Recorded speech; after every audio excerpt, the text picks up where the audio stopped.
Imagine the day. You wake up at 7 a.m., just like you have for the last 40 years. But for the first time in your adult life, the world isn't asking anything of you. There are no emails waiting, no urgent meetings, no fires to put out.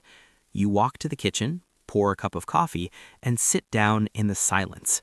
At first, it feels like peace.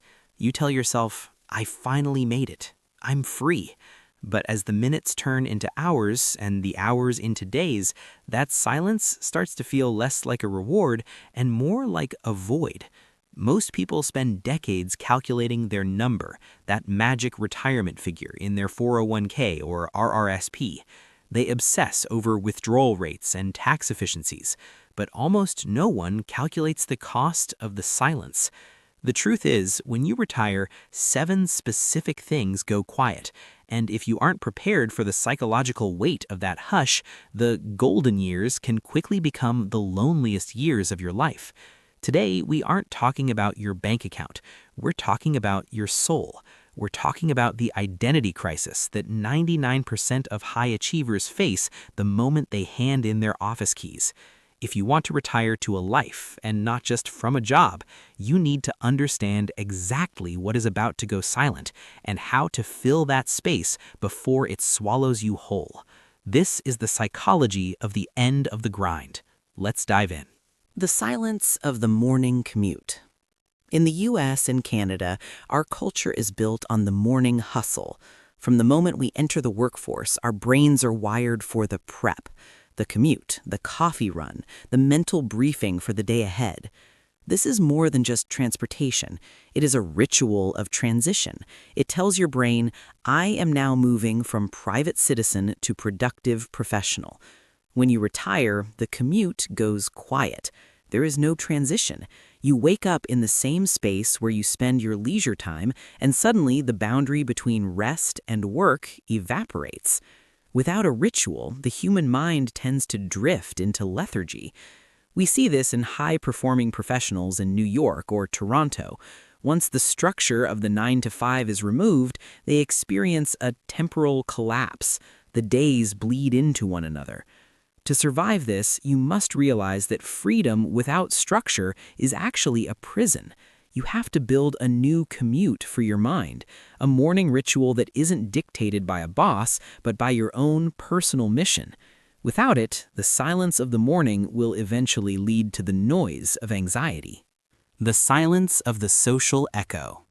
One of the most brutal realizations for retirees is how quickly their work friends disappear. We spend more time with our colleagues than our families for decades. We share lunch, we vent about the management, we celebrate wins. This is your social echo, the constant feedback loop that makes you feel seen and heard. But the moment you retire, that echo dies. You aren't part of the inside jokes anymore. You aren't in the loop on the new project. You realize, quite painfully, that 80% of your social circle was based on proximity, not connection. In North America, we suffer from an epidemic of isolation among retirees because we forget how to make friends outside of a professional setting. The silence of the Slack channel or the office hallway is deafening. You must start building a community of interest years before you leave. If your only friends are people you get paid to talk to, you are heading for a social bankruptcy that no pension can fix. Your brain is a machine built for friction. For 40 years, you have been solving problems. You've managed budgets, navigated office politics, or fixed complex systems. This constant mental friction keeps the prefrontal cortex sharp. Retirement brings the silence of ease. Suddenly, there are no problems to solve. No one is calling you for your expert opinion. This is where brain fog begins. Many retirees think they want a life with zero stress, but the human brain actually needs healthy stress, or eustress, to stay alive. Without the friction of problem solving, your cognitive abilities begin to atrophy. You lose your edge. This is why you see so many successful CEOs retire and then significantly age within 2 years. They lost the noise of the challenge.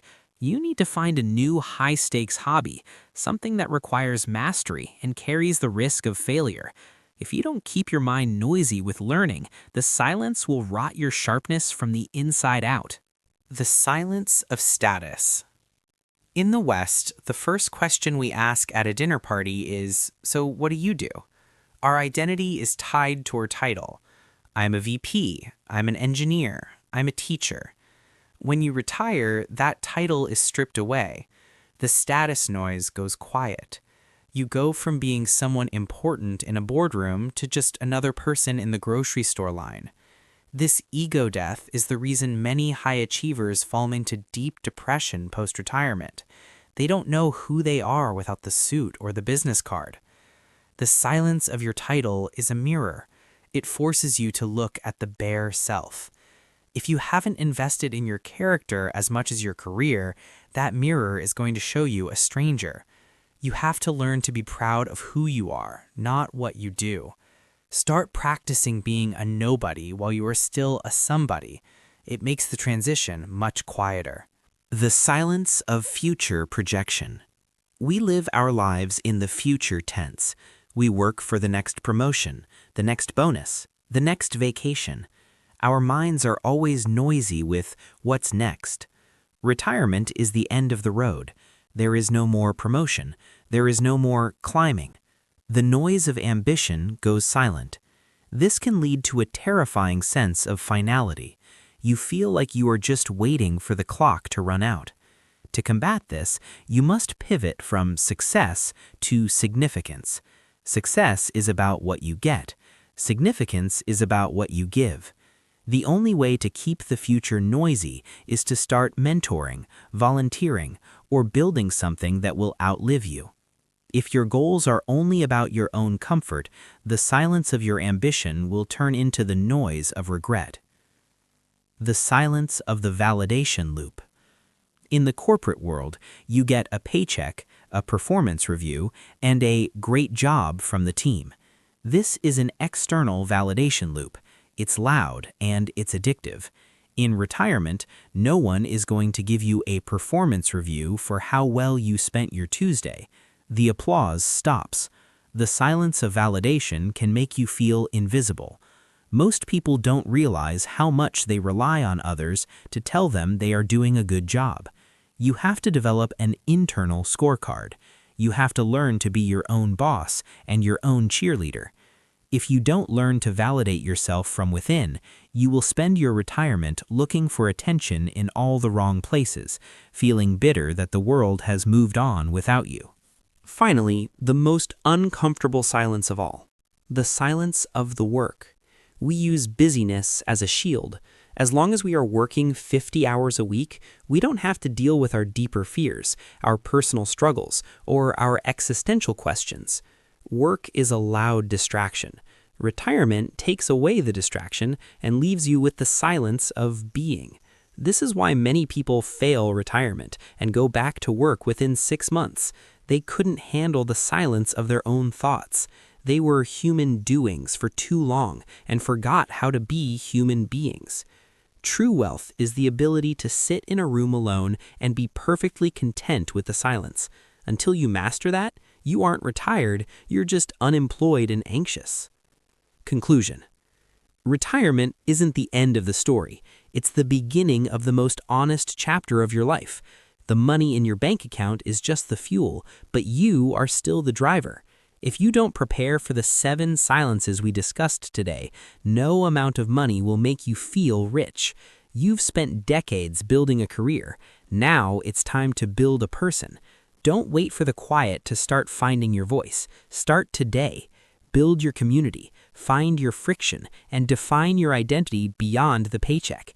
Because in the end, the most important return on investment isn't a percentage. It's the peace of mind that comes when the world goes quiet and you finally like the person you're sitting with.